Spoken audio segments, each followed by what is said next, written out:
नमस्कार विद्यार्थी मित्रांनो, या ठिकाणी हा एक प्लांट दिसत आहे आपल्याला आणि याची एक थोडीशी विशेषता म्हणजे याचे पानं बघा थोडं वेगळे आहेत। पानाचा स्मूथनेस बघा, त्याच्यानंतर पानाचा आकार बघा आणि विशेष म्हणजे पानं ज्या प्रकारे मळल्या जात आहे तर ही पानं या अशा एका खोडातून निघून त्याचा हा भाग फुगीर दिसतो आपल्याला। तर हा फुगीर भाग या ठिकाणी याच्यामध्ये पूर्णपणे हवा आहे, पोकळ आहे पूर्णपणे।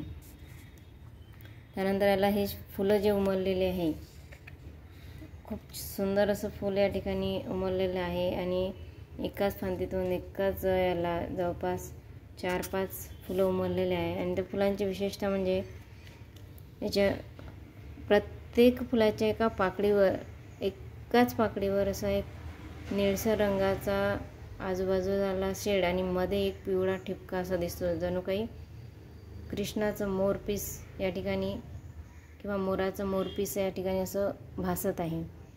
तर अशा प्रकारे ही एक वनस्पती आणि प्लांट, आणि याचं नाव मी असं ऐकलं की याला झेड प्लांट म्हणतात, पण माहीत नाही।